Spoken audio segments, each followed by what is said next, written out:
Moments in Crime. Katherine Knight. Katherine Knight was born and raised in an unconventional and dysfunctional family environment. Her mother, Barbara Ruffin, formerly Thorley, had been married to Jack Ruffin and lived with him in the small town of Aberdeen in New South Wales Hunter Valley. They had 4 sons before Barbara began an adulterous relationship with Ken Knight, a friend and co-worker of her then husband. Local backlash forced Barbara and Ken to move to Moree. None of her sons went with her. The 2 eldest boys continued to reside with their father and the 2 younger sons were sent to be raised by an aunt in Sydney. Barbara had 4 additional children with Ken, including twin girls born in 1955 in Tenterfield. Katherine was one of these twin daughters. In 1959, when Knight was 4, Jack Ruffin died and his 2 older sons, who had been living with him, moved in with Barbara and Ken. Ken was a violent alcoholic who would force himself upon Barbara up to 10 times per day. Barbara, in turn, often told her daughters intimate details of her sex life and how much she hated sex and men. Later, when Katherine complained to her mother that one of her partners wanted her to take part in a sex act she did not want to perform, Barbara told her to put up with it and stop complaining. Katherine claims she was frequently sexually assaulted by several members of her family, though not by her father, which continued until she was aged 11. Although there are doubts about the details, psychiatrists accept her claims and the events have been largely confirmed by other members of the family. Barbara's great-grandmother was an Indigenous Australian from the Moree area who had married an Irishman. Barbara was proud of this fact and identified as Aboriginal. This was kept a family secret as there was considerable racism in the area at the time, and Barbara's descent was a source of tension for the children. Apart from her twin sister, the only person whom Katherine was close to was her uncle, Oscar Knight, a champion horseman. She was devastated when he committed suicide in 1969 and continues to maintain that his ghost visits her. The family moved back to Aberdeen the same year. When she attended Musselbrook High School, Katherine became a loner and is remembered by classmates as a bully who stood over smaller children. She assaulted at least one boy at school with a weapon and was once injured by a teacher, who was subsequently found to have acted in self-defense. By contrast, when not in a rage, Knight was a model student and often earned awards for her good behavior. Upon leaving school at age 15, without having learned to read or write, she gained employment as a cutter in a clothing factory.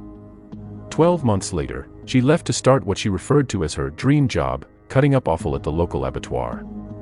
There, she was quickly promoted to boning and was given her own set of butcher's knives. At home, the knives were hung over her bed so, as Knight said, that they would always be handy if I needed them, a habit she continued, until her incarceration, everywhere she lived. Marriage to David Kellett. Katherine Knight first met co-worker David Stanford Kellett in 1973. Kellett engaged in heavy drinking which stemmed from 2 traumatic incidents from his previous railway job in Coffs Harbour, first when his best friend was killed in front of him in a shunting accident, and later when he rescued injured occupants of a school bus in Kempsey which had been struck by a train, killing 6 children. He eventually lost the job due to deteriorating behavior and performance, but he soon got work at the nearby Aberdeen abattoir and became close friends with Knight's brother. Often, if Kellett got into a fight, Knight would step in and back him up with her fists. In Aberdeen, she was well known for physically threatening anyone who upset her. Knight married Kellett in 1974, at her request, with the couple arriving at the service on her motorcycle with a very intoxicated Kellett on the pillion. As soon as they arrived, Knight's mother Barbara gave Kellett some advice. "You better watch this one or she'll fucking kill you. Stir her up the wrong way or do the wrong thing and you're fucked. Don't ever think of playing up on her, cheating on her, because she'll fucking kill you. She's got something loose. She's got a screw loose somewhere." On their wedding night, Knight tried to strangle Kellett. She later explained it was because he fell asleep after only having intercourse 3 times. The marriage proved particularly violent and, on one occasion, a heavily pregnant Knight burned all of Kellett's clothing and shoes before hitting him across the back of the head with a frying pan, simply because he had arrived home late from a darts competition after reaching the finals. In fear for his life, Kellett fled before collapsing in a neighbor's house and was treated for a severely fractured skull. Police wanted to charge Knight, but she changed her behavior to ingratiating Kellett and talked him into dropping the charges. In May 1976, shortly after the birth of their first child, Melissa Ann, Kellett left Knight for another woman and moved to Queensland, apparently unable to cope with the abuse. The next day, Knight was seen pushing her new baby in a pram down the main street, violently throwing the pram from side to side. She was admitted to St. Elmo's Hospital in Tamworth, where she was diagnosed with postnatal depression and spent several weeks recovering. After being released, Knight placed 2-month-old Melissa on a railway line shortly before a train was due. She then stole an axe, went into town and threatened to kill several people. An unsheltered man known in the district as Old Ted, who was foraging near the railway line, found and rescued Melissa, by all accounts only minutes before the train passed. Knight was arrested and again taken to St. Elmo's Hospital, but apparently she recovered and signed herself out the following day. A few days later, Knight slashed the face of a woman with one of her knives and demanded she drive her to Queensland to find Kellett. The woman escaped after they stopped at a service station. However, by the time police arrived, Knight had taken a young boy hostage and was threatening him with the knife. She was disarmed when police attacked her with brooms and was admitted to the Morisset Psychiatric Hospital. Knight told the nurses she had intended to kill the mechanic at the service station because he had repaired Kellett's car, which had allowed him to leave, and then killed both her husband and his mother when she arrived in Queensland. When police informed Kellett of the incident, he left his girlfriend and moved to Aberdeen with his mother to support Knight. Knight was released on August 9, 1976 into the care of her mother-in-law and, along with Kellett, moved to Ipswich, a city west of Brisbane, where she obtained a job at the Dinmore Meat Works. On March 6, 1980, they had another daughter, Natasha Marie. In 1984, Knight left Kellett and moved, first to her parents' house in Aberdeen, then to a rented house in nearby Musselbrook. Although she returned to work at the abattoir, she injured her back the following year and went on a disability pension. Since she no longer needed to rent accommodation close to her work, the government gave her a housing commission residence in Aberdeen. Other relationships. David Saunders. Knight met 38-year-old miner David Saunders in 1986. A few months later, he moved in with her and her daughters, although he kept his old apartment in Scone. Knight soon became jealous regarding what he did when she was not around and would often throw him out. He would move back to his apartment, where she would invariably follow and beg him to return. In May 1987, she cut the throat of his 2-month-old dingo pup in front of him, for no more reason than as an example of what would happen if he ever had an affair, before going on to knock him unconscious with a frying pan. In June 1988, she gave birth to a third daughter, Sarah, which prompted Saunders to put a deposit on a house. Knight paid off the deposit when her workers' compensation came through in 1989. Knight decorated the house throughout with animal skins, skulls, horns, rusty animal traps, leather jackets, old boots, machetes, rakes and pitchforks. No space, including the ceilings, was left uncovered. After an argument in which she hit Saunders in the face with an iron before stabbing him in the abdomen with a pair of scissors, he moved back to Scone. But when he later returned home to Aberdeen, he found she had cut up all his clothes. Saunders took a long service leave and went into hiding. Knight tried to find him, but no one admitted to knowing his whereabouts. Several months later, Saunders returned to see his daughter and found that Knight had gone to the police and unjustly told them she was afraid of him. They issued her an apprehended violence order, AVO, against him. John Chillingworth. In 1991, Knight became pregnant by 43-year-old former abattoir co-worker John Chillingworth and gave birth the following year to a boy they named Eric. Their relationship lasted 3 years before she left him for a man she had been having an affair with for some time, John Price. John Price. John Charles Thomas Price, 5, April 4, 1955 to March 1, 2000, was the father of 3 children when Knight began an affair with him. Reputedly a terrific bloke, liked by everyone who knew him, his own marriage had ended in 1988. While his 2-year-old daughter had remained with his former wife, the 2 older children lived with him. Price was well aware of Knight's violent reputation as she moved into his house in 1995. His children liked her, he was making a lot of money working in the local mines, and, apart from violent arguments, at first, life was a bunch of roses.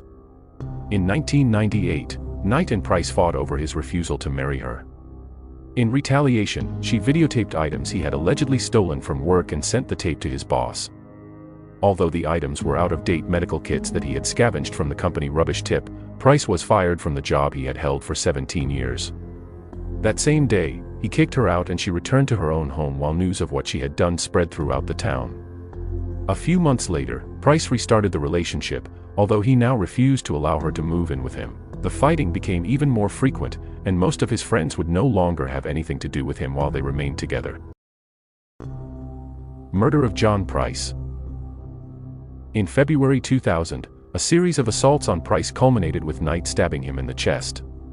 Finally fed up, he kicked her out of his house. On February 28, he stopped at the Scone Magistrates Court on his way to work and took out a restraining order in an attempt to keep her away from both himself and his children. That afternoon, Price told his co-workers that if he did not come to work the next day, it would be because Knight had murdered him. Despite their pleas that Price should not return home, he stated that he was afraid Knight would kill his children if he did not. Price arrived home to find that Knight, although not there herself, had sent the children away for a sleepover at a friend's house. He then spent the evening with his neighbors before returning home and going to bed at 11 p.m. Earlier that day, Knight had bought new black lingerie and had videotaped all her children while making comments which have since been interpreted as a crude will. She later arrived at Price's house while he was sleeping and sat watching television for a few minutes before having a shower. She then woke Price and they had sex, after which he fell asleep. At 6 a.m. the next day, a neighbor became concerned that Price's car was still in the driveway, and when he did not arrive at work, his employer sent a worker to see what was wrong. Both the neighbor and the worker tried knocking on Price's bedroom window to wake him, but they alerted police after noticing blood on the front door. Breaking down the back door, police found Price's body, with Knight comatose from taking a large number of pills. She had stabbed Price with a butcher's knife while he was sleeping. According to the blood evidence, he awoke and tried to turn the light on before attempting to escape while Knight chased him through the house. He managed to open the front door and get outside, but he either stumbled back inside or was dragged back into the hallway, where he finally died after bleeding out. Later, Knight went into Aberdeen and withdrew $1,000 from Price's account at an ATM. Price's autopsy revealed that he had been stabbed at least 37 times, in both the front and back of his body, with many of the wounds extending into vital organs. Several hours after Price had died, Knight skinned him and hung the skin from a meat hook on the architrave of a door to the lounge room. She then decapitated Price and cooked parts of his body, serving up the meat with baked potato, carrot, pumpkin, beetroot, zucchini, cabbage, yellow squash, and gravy in 2 settings at the dinner table, along with notes beside each plate, each having the name of one of Price's children on it. She was preparing to serve his body parts to his children. A third meal was thrown on the back lawn for unknown reasons, and it is speculated that Knight had attempted to eat it but could not. This has been put forward in support of her claim that she has no memory of the crime. Price's head was found in a pot with vegetables. The pot was still warm, estimated to be at between 40 and 50 degrees Celsius, 104 and 122 degrees Fahrenheit, indicating that the cooking had taken place in the early morning.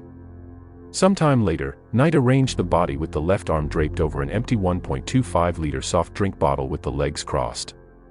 This was claimed in court to be an act of defilement demonstrating Knight's contempt for Price.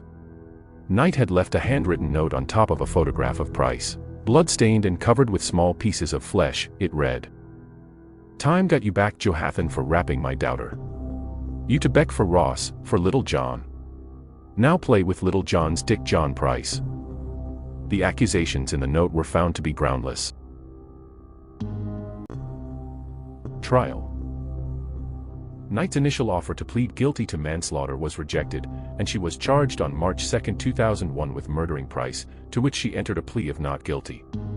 Her trial was initially fixed for July 23, 2001, but it was adjourned due to her counsel's illness and it was refixed for October 15, 2001. When the trial commenced, Justice Barry O'Keefe offered the 60 jury prospects the option of being excused due to the nature of the photographic evidence, which 5 accepted. When the witness list was read out to the prospects, several more also dropped out, after which the jury was impaneled. Knight's attorneys then spoke to the judge, who adjourned to the following day. The next morning, Knight changed her plea to guilty, and the jury was dismissed. It was then made public that Justice O'Keefe had been advised of the plea change the day before.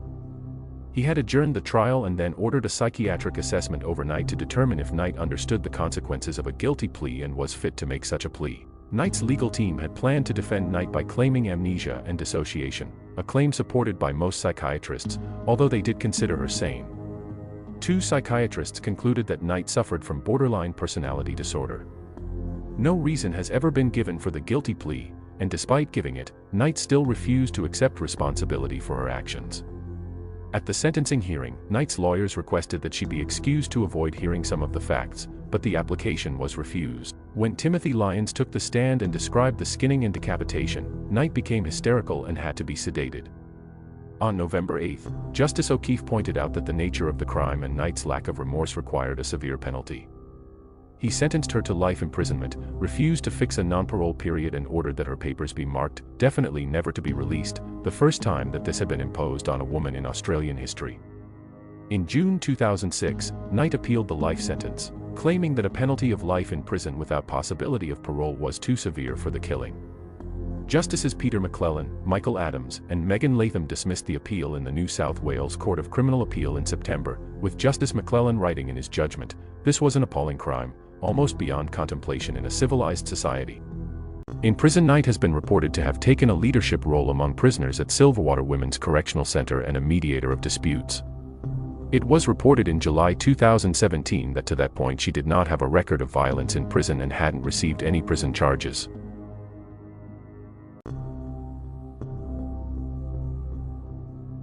The crime committed by Katherine Knight represents an abject failure of our shared humanity, serving as a chilling reminder that within the human psyche lies a capacity for unfathomable evil. The depths of her depravity and the barbaric nature of her actions leave us grappling with uncomfortable truths about the darker aspects of human nature. Knight's crime forces us to confront the fragility of our social constructs, compelling us to recognize the vital need for better mental health resources and community involvement to detect and address warning signs before they escalate into monstrous acts of violence. Only by understanding the intricacies of crimes such as Katherine Knight's can we hope to create a safer, more compassionate society for all. Thank you. I hope you enjoyed this episode. Please like, subscribe, and leave a comment on any crimes you would like covered here at Moments in Crime. Till next time, stay safe.